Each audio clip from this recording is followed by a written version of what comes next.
వినచు సిగ్గుపడనీయవు, నన్ను నెమ్మదితో నీవే ఉంచెదవు. నిన్ను నమ్మినచు సిగ్గుపడనీయవు, నన్ను నెమ్మదితో నీవే ఉంచెదవు. ఆపత్కాలమున నమ్ముకొనదగిన, ఆపత్కాలమున నమ్ముకొనదగిన యేసు నీవే ఆధారము, యేసు నీవే నా ప్రాణము, యేసు నీవే ఆధారము, యేసు నీవే నా ప్రాణము.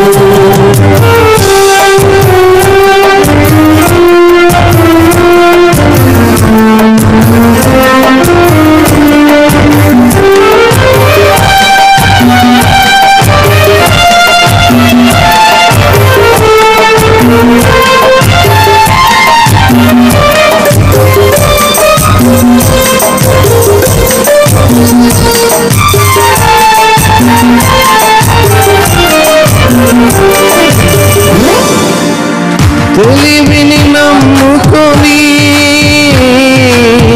తూలిపడ్డాను, తెలివిని నమ్ముకొని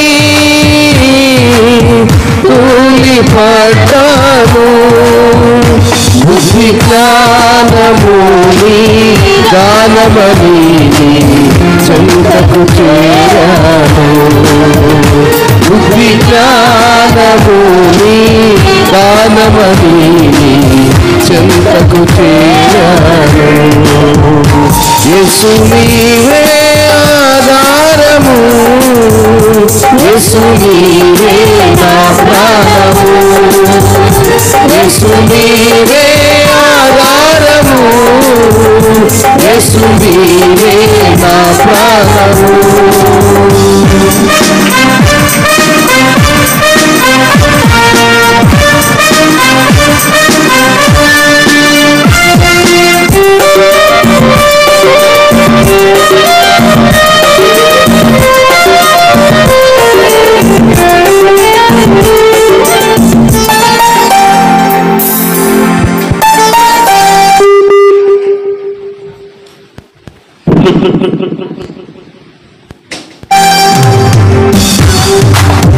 బలమును నమ్ముకొని భంగపడ్డాను, బలమును నమ్ముకొని భంగపడ్డాను, శక్తిమంతుడా నా కోటవని చెంతకు చేరాను, శక్తిమంతుడా నా కోటవని చెంతకు చేరాను. యేసు నీవే ఆధారము, యేసు నీవే నా ప్రాణము, యేసు నీవే ఆధారము, యేసు నీవే నా ప్రాణము.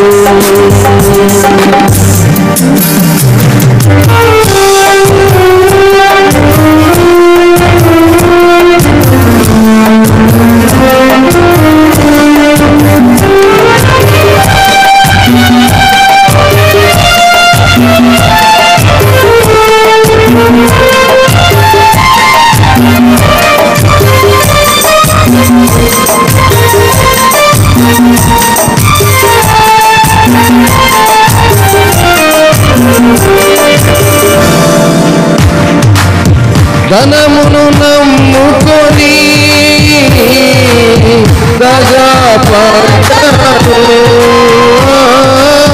ధనమును నమ్ముకొని దగపడ్డాను, సుఖ సంపదని దీవెనని చెంతకు చేరాను, సుఖ సంపదాని దీవెనని చెంతకు చేరను. యేసు నీవే ఆధారము, యేసు నీవే నా ప్రాణము, యేసు నీవే ఆధారము, యేసు నీవే నా ప్రాణము.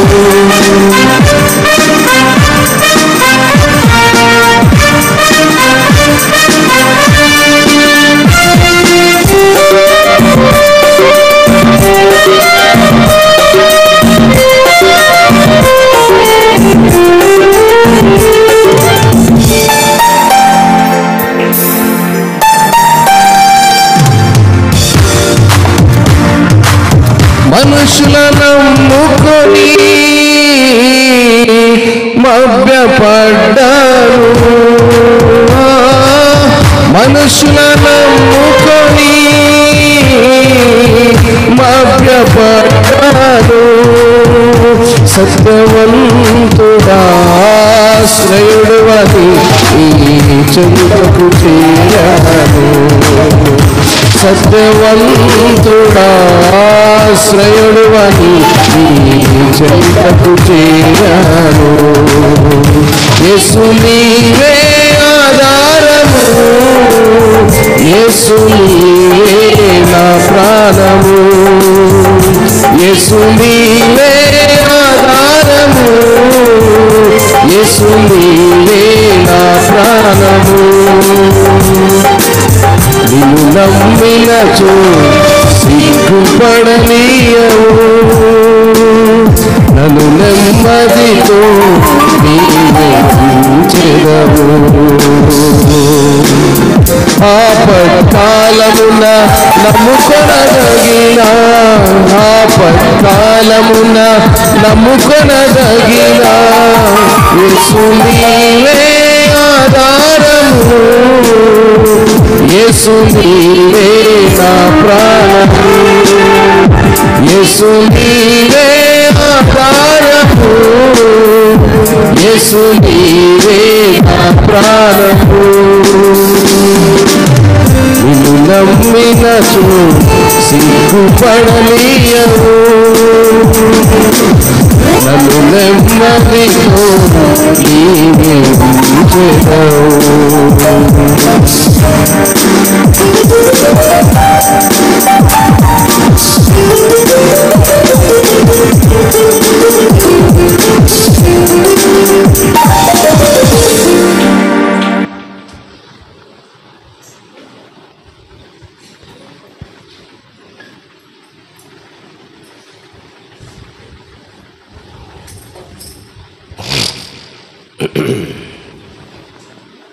మంచిది. దేవుని ఉన్నత కృపలో ఈనాటి శిలువ ధ్యానములు ముగింపు దినములకు సమీపంలో ఉన్నాం. ఈరోజు మంగళవారమా బుధవారం గురువారంతో శిలువ ధ్యానములు ముగించబడి శుక్రవారము గుడ్ ఫ్రైడే, శనివారం విజ్ఞాపన, ఆదివారం ఆరాధన, ఈస్టర్ పండుగతో ఈనాటి మన శిలువ ధ్యానములు ముగింపుకు సమీపంలో ఉన్నాం. మెట్టుకు దేవుని కృపలో ఈ రాత్రికాల సమయమందు పరిశుద్ధాత్మ దేవుడు మనకు అందించబడేటువంటి వర్తమానం కొరకై సిద్ధపడదాం. ఈనాటి వాక్య భాగము జ్ఞానము దేవుని వరము. ఏంటట? జ్ఞానం అనేటువంటిది దేవుడిచ్చేటువంటి వరము. ఎటువంటి జ్ఞానాన్ని దేవుడు మనకిచ్చాడు? ఏ జ్ఞానముతో మనము దేవుని యొక్క జ్ఞానాన్ని పొందుకుంటాం? నిజమైన జ్ఞానము దేవుడిచ్చిన వరం. నిజమైన జ్ఞానం అంటే జ్ఞానములు కూడా అబద్ధ జ్ఞానాలు ఉన్నాయని, జ్ఞానములు కూడా తెలివి లేని జ్ఞానాలు ఉన్నాయని ఇప్పుడే పాట పాడుకున్నాం కదా. తెలివిని నమ్ముకొని తూలిపడ్డాడు. బుద్ధి జ్ఞానము దేవుని దానము.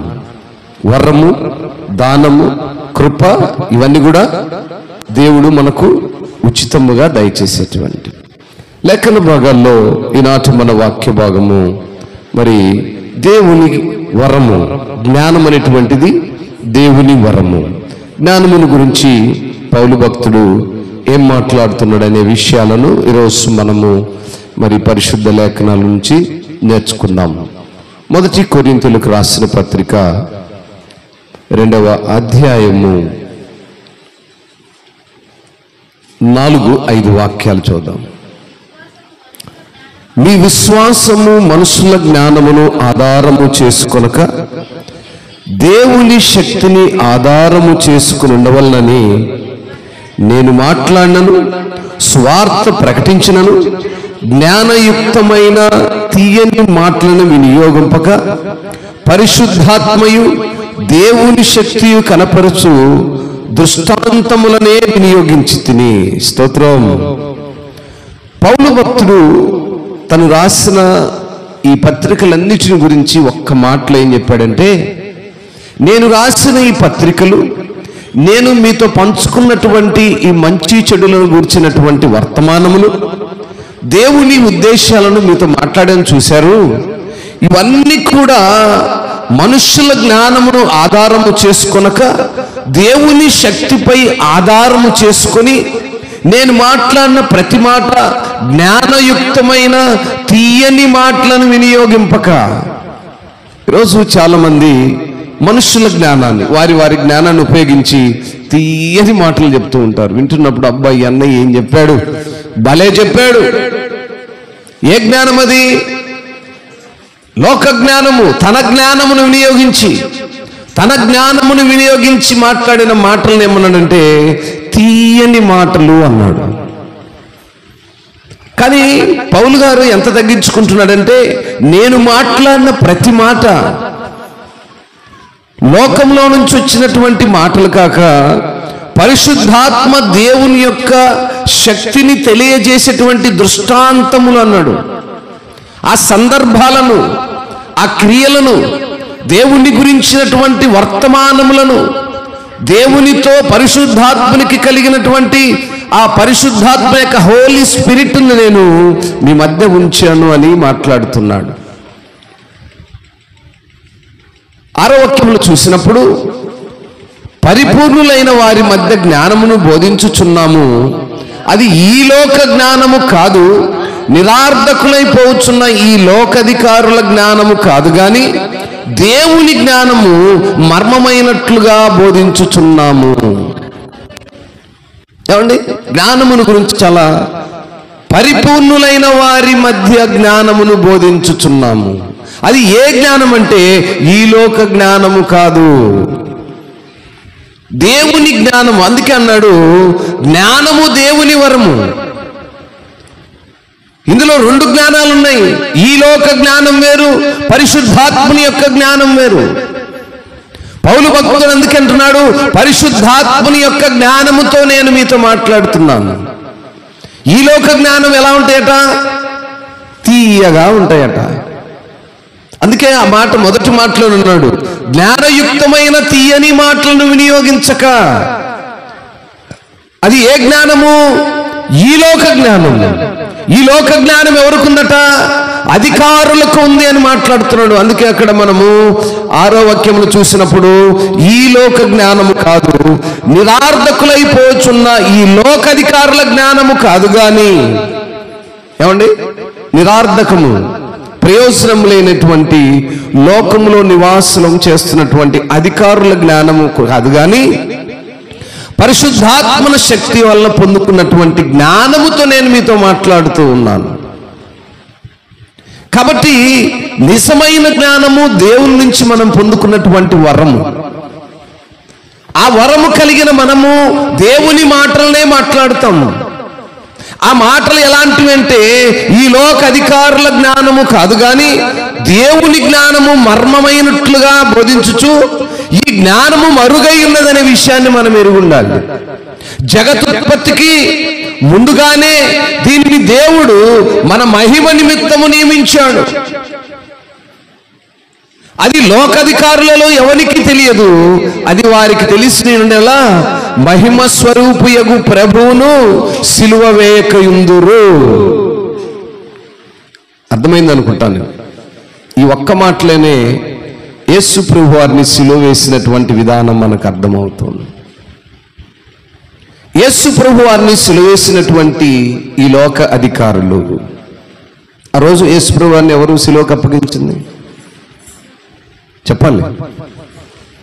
హేరోదు రాజు, ఇంకా అధికారులు వాళ్ళే కదా. పొంతి పిలాతు, ఇంకా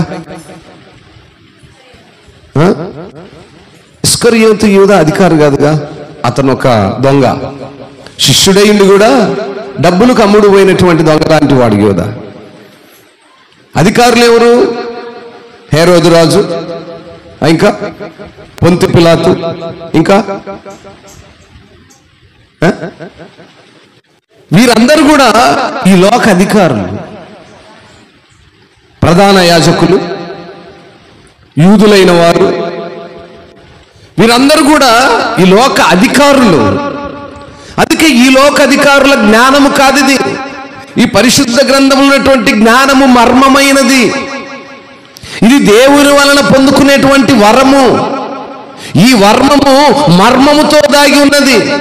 కనుకనే అంటున్నాడు, ఈ లోక అధికారులలో ఎవరికి తెలియదు, అది వానికి తెలిసిన యెడల మహిమా స్వరూపగు ప్రభువును సిలువకు అప్పగించుకుందురు, సిలువ వేయకుందురు.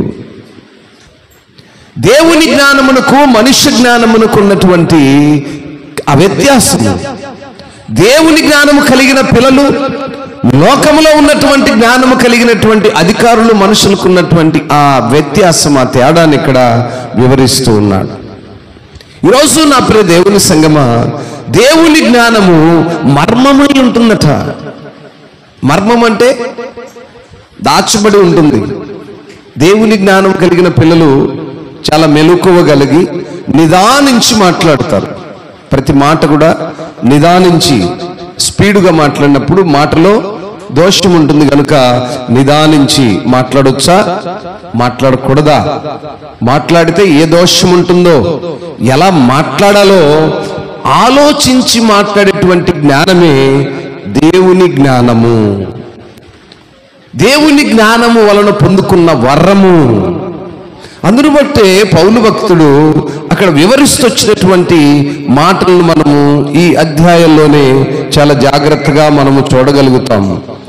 13వ వాక్యంలో రాయబడి ఉంటుంది, మనుష్య జ్ఞానము నేర్పు మాటలతో గాక ఆత్మ సంబంధమైన సంగతులను ఆత్మ సంబంధమైన సంగతులతో సరిచూచుచు ఆత్మ నేర్పు మాటలతో వీటిని గూర్చియే మేము బోధించుచున్నాము.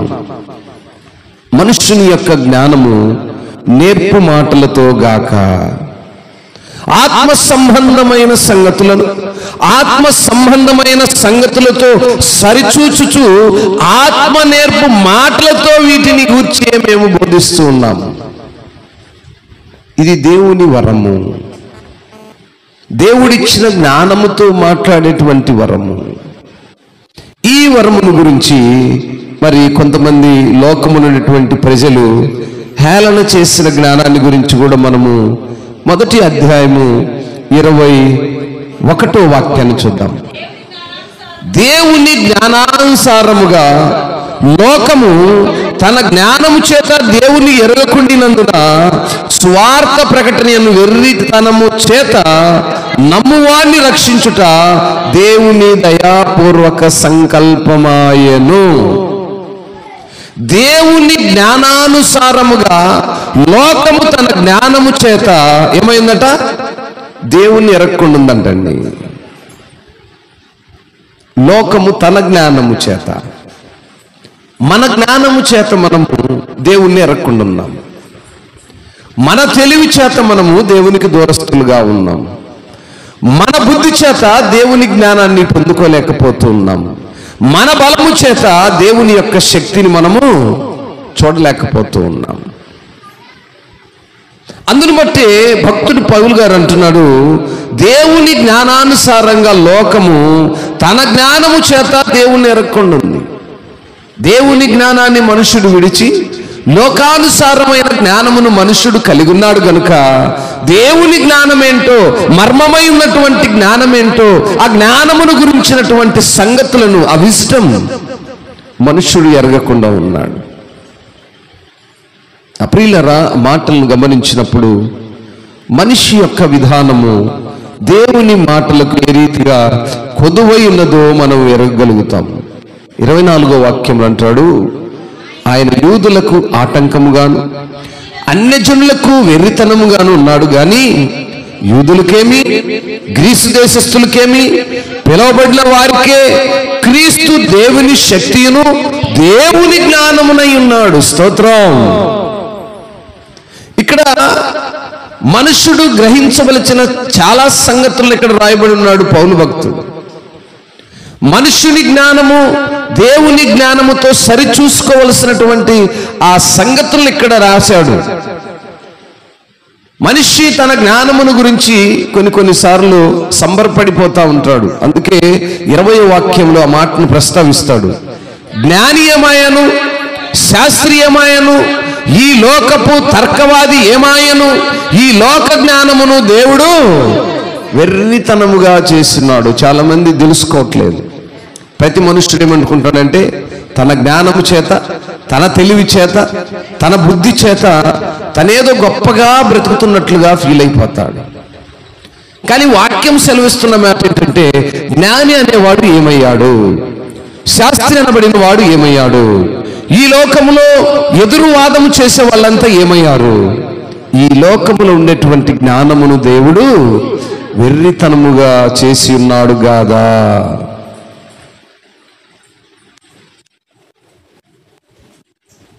ఇరవై 25వ వాక్యం చూస్తే దేవుని వెర్రితనము మనుషుల జ్ఞానము కంటే జ్ఞానము గలదు, దేవుని బలహీనత మనుషుల బలము కంటే. ఎంత కన్ఫ్యూజ్లో పెడుతున్నాడండి పౌలు గారు.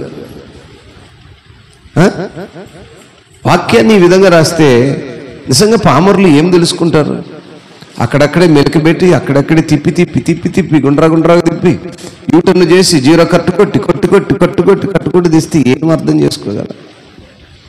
జ్ఞానమును గురించి ఇంత లోతుగా ఆ మనిషి ఆ దినాల్లో అంత జ్ఞానం ఏడ సంపాదించాడు? మనిషికున్న జ్ఞానము దేవుని వెర్రితనమట మనుష్య జ్ఞానము కంటే జ్ఞానము గలదట. అంటే దేవుడు వెర్రివాడనే? మనుష్యుడిపై దేవునికున్న అపేక్ష వెర్రితనముగా కనిపిస్తూ ఉంది. అందును బట్టి దేవుని బలహీనత మనుషుల బలము కంటే బలమైందట. దేవుడు దేంట్లో బలహీనుడయ్యాడు? ఎందుకు బలహీనుడయ్యాడు? ఎక్కడ బలహీనుడయ్యాడు? దేవుని బలహీనత మనుషుల బలము కంటే బలమైనది. ఆయన మనుషుల కొరకే, లోకములున్న ప్రజల కొరకే తన బలహీనుడిగా ఎంచబడ్డాడు. తన పిల్లల కొరకే తన బలమును, తన శక్తిని, తన సామర్థ్యమును తగ్గించుకొని విధేయతగా కలిగిన వాడుగా, తగ్గింపు కలిగిన వాడుగా తను తాను తగ్గించుకుంటూ వచ్చాడు ప్రతి విషయంలోనూ. 2 ప్రాముఖ్యమైన సంగతుల కొరకు తను తగ్గించుకొని లోకములో ఉండే ప్రజల ఎదుట వెర్రివానుగా కనపరచబడటానికి ఆ కారణం ఏమైందంటే ఆయన తన పిల్లల కొరకు తండ్రి చిత్తమును నెరవేర్చుట కొరకు. మొదటిది తండ్రి చిత్తము, ఆ బిడ్డలను సంరక్షించుకోవాలనే తపన. తండ్రికి లోబడిన వాడుగా తనకున్నటువంటి ప్రతి ఆశలను విడిచి ఈ లోకములో మరి ఆయన వెలివేయబడిన వాడుగా ఉన్నాడు.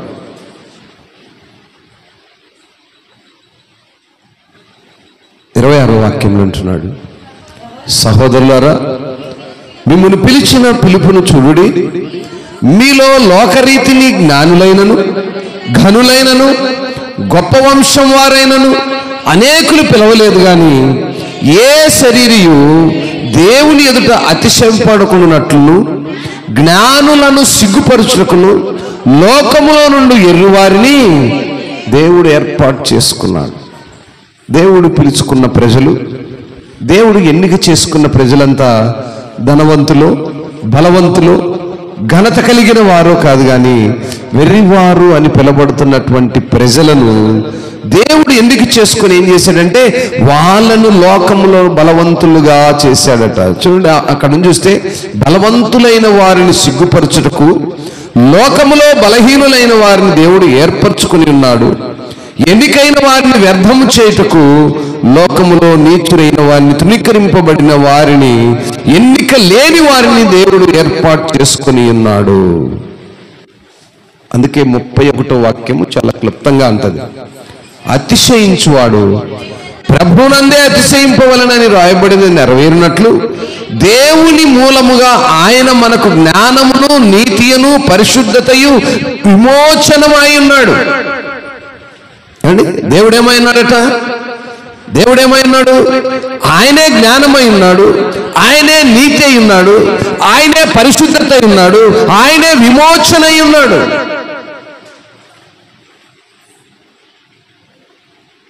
దేవుని మూలముగా ఆయన మనకు జ్ఞానమును దయచేసి ఉన్నాడు. ఈ జ్ఞానం అనేటువంటిది మరుగై ఉన్నటువంటి ఒక మర్మము అని రాశాడు. ఈ జ్ఞానము మరుగై ఉండి జగతుత్పత్తికి ముందుగానే దీనిని దేవుడు మన మహిమ నిమిత్తము నియమించాడు. దీన్ని దేవుడు మన మహిమ నిమిత్తము నియమించి అది అధికారులలో ఎవరికి తెలియలేదు. అది తెలిసినట్లయితే ఆయన సిలువకు అప్పగింపబడేవాడు కాదు. ఆ అధికారులకి దేవుడిచ్చిన జ్ఞానము, దేవుని జ్ఞానము ఉన్నటువంటి మర్మాన్ని వారు ఎరిగిన వారుగా ఉంటే, ఆ జ్ఞానాన్ని వారు రుచి చూసిన వారుగా ఉంటే, చూస్తే మనము లూకా సువార్తలో జ్ఞానము కుదుగున్నటువంటి ప్రజలు చేసిన కార్యాన్ని, లేదా అధికారులు చేసిన కార్యాన్ని మనం చూస్తాం. యేసు ప్రభు వారిని సిలువకు అప్పగించబడినటువంటి వారిలో అధికారులైనటువంటి వారు చేసిన కార్యాలు లూకా సువార్త 23వ అధ్యాయము 35వ వాక్యాన్ని చూసినప్పుడు, ప్రజలు నిలవబడి చూచుచుండిరి, అధికారులను వీడు ఇతరులను రక్షించను, వీడు దేవుడు ఏర్పరచుకొనిన క్రీస్తు అయిన యెడల తన్ను తాను సంరక్షించుకొనునని అపహసించిరి. నవ్వుతున్నారు. ఎవరు నవ్వుతున్న వాళ్ళు? అధికారులు. అధికారులకు లోక జ్ఞానం ఉంది, కానీ మర్మము ఉన్నటువంటి దేవుని జ్ఞానం అనేటువంటి వరము వారికి లేదు. ఆ వరము ఎవరికి ఇచ్చాడంట? పరిశుద్ధాత్మ అనేటువంటి ఆత్మ సంబంధమైన సంగతులను సరిచూచు వారికి, ఆత్మ సంబంధమైన సంగతులను నేర్చుకుని వారికి, ఆత్మ సంబంధమైన మూల పాఠములను ఎరిగిన వారికి ఆ యొక్క దేవుని జ్ఞానం అనే వరాన్ని ఇచ్చాడు. ఈరోజు నా ప్రియులారా గమనిస్తే, అందుని బట్టి అక్కడ అన్నాడు, ఆనాడు ప్రజలు నిల్చొని చూస్తున్నారు, అధికారులు ఆయనను అపహసిస్తున్నారు, నవ్వుతున్నారు. ఇతను రక్షకుడైతే, ఇతను క్రీస్తు అయితే తన్ను తాను రక్షించుకోవచ్చును కదా అని ఆ సిలువకు అప్పగించబడుతున్న సమయంలో అధికారులు ఆయన చూసి నవ్వుతూ ఉన్నారు. అధికారులు ఆయన చూసి నవ్వుతున్నారు, కానీ ఆయనకున్న జ్ఞానం ఏంటో వాళ్ళు ఎరిగిన వారు కాదు. అందుకనే ఈ లోక జ్ఞానము అధికారులలో ఎవరికి తెలియదు గనుక వారు ఈ లోక జ్ఞానమును మాత్రమే కలిగి ఉన్నారు. ఆత్మ సంబంధమైన మనుషులకు దేవుని జ్ఞానం ఏంటో అర్థమవుతుంది. లోక సంబంధమైన మనుషులకు అధికారుల జ్ఞానం మాత్రమే అర్థమవుతుంది. అందుకే ఈ జ్ఞానము దేవుని వరము. ఆత్మ సంబంధమైన జ్ఞానము దేవుడిచ్చు వరము. ఆ వరము ఎవరికి ఉంటుందంటే ఆత్మ సంబంధమైన సంగతులను మాట్లాడే వారికి మాత్రమే. అందుకనే 13వ వాక్యంలో 2వ అధ్యాయం 13వ వాక్యంలో అన్న మాట ఏంటంటే, మనుష్య జ్ఞానము నేర్పు మాటలతో గాక ఆత్మ సంబంధమైన సంగతులతో సరిచూచుచు ఆత్మ నేర్పు మాటలతో వీటిని గూర్చి మేము చెప్తూ ఉన్నామని పౌలు భక్తుడు తెలియజేస్తున్నాడు. ఈనాడు నా ప్రియ దేవుని సంగమా, ఆత్మ సంబంధమైన సంగతులు, ఆత్మ సంబంధమైనటువంటి విషయాలను మనం రుచి చూసే వారముగా ఉండాలి. మన జ్ఞానము లోక సంబంధమైన విషయాలను మాత్రమే రుచి చూస్తున్నాయి. లోకములో ఉన్నటువంటి విషయాలను మాత్రమే మనం రుచి చూస్తున్నాము. దేవుని సంబంధమైనటువంటి మాటలను మనం ఎరిగిన వారముగా ఉండలేదు అని లేఖనాలు సెలవిస్తున్నాయి. కనుక ఈ సమయంలో వాక్యం మనకు బోధించినటువంటి ఆ ఉన్నతమైన సంగతులు ఏమనగా, లోక సంబంధమైన జ్ఞానము దేవునికి వెర్రితనముగా ఉన్నది. అందుని గురించే 1వ అధ్యాయము 18వ వాక్యంలో ఒక మాటను చదివి మనం ముగించుకుందాం. సిలువను గురించిన వార్త నశించుచున్న వారికి వెర్రితనము గాని రక్షింపబడుచున్న మనకు దేవుని శక్తి. ఈ రోజులో అనేక మంది ఈ శిలువ ధ్యానముల గురించి, క్రైస్తవులు ఈ రీతిగా 40 దినాల ఉపవాస దినాలను కొనసాగిస్తున్నప్పుడు కొంతమంది ఆ శిలువను గురించినటువంటి మాటలు ప్రస్తావిస్తున్నప్పుడు వారికి ఎలా ఉన్నాయట? వెర్రితనముగా కనిపిస్తున్నాయట. అయితే రక్షింపబడుతున్న మనకు దేవుని యొక్క శక్తి అయినది. ఆ శక్తియే దేవుడు మనకిచ్చినటువంటి జ్ఞానం అనేటువంటి వరం. జ్ఞానం అనేటువంటి దేవుని వరాన్ని పొందిన వారు దేవుని సన్నిధిలో దేవుని గురించినటువంటి మాటలను వింటూ ఆ రీతిగా నడుచుకుంటూ ఆయన యొక్క కృపలో దేవుడు మన కొరకు ఏదైతే సిద్ధపరిచి ఉన్నాడో, ఏదైతే ఆయన బోధిస్తున్నాడో, ఏ మాటలైతే మనం నేర్చుకుంటున్నామో ఆ మాటలను పరిశీలించుకొని నడుచుకునే వారంగా ఉంటాం. దేవుని యొక్క శక్తి చేత పొందుకునే జ్ఞానము మనకు అది ఒక వరము అని తెలియజేశాడు. కనుక నా ప్రియ దేవుని సంగమా, అటువంటి వరము కలిగిన పిల్లలముగా, అటువంటి వరము కొరకు ఎదురు చూసే సంఘముగా, దేవుని యొక్క కృపావరమును పొందుకునేటువంటి బిడ్డలముగా, దేవుని చిత్తమునకు లోబడి మన తెలివిపై మనం ఆధారపడక దేవుని యొక్క జ్ఞానము, దేవుడిచ్చేటువంటి ఆ వరాన్ని పొందుకునే కుమారులుగా, కుమార్తెలుగా ఉండాలని తెలియజేస్తూ దేవుడి మాటలు దీవించి తన వినికిడిలో ఆశీర్వదించునుగాక. ప్రార్థన చేద్దాం. పరిశుద్ధుడా, జీవం కలిగిన తండ్రి, నీ ఘనమైన ఉన్నతమైన నామాన్ని బట్టి మీకు వందనాలు. ఇదిగోనైనా ఈరోజు మీరు మాతో మాట్లాడుతున్నారు. దేవుని జ్ఞానము వరము అని మీరు సెలవిచ్చారు. అవును నాయనా, నీవిచ్చిన జ్ఞానము మాకు వరము, అది ఆత్మ సంగతులను మాతో మాట్లాడుతుందని సెలవిచ్చారు.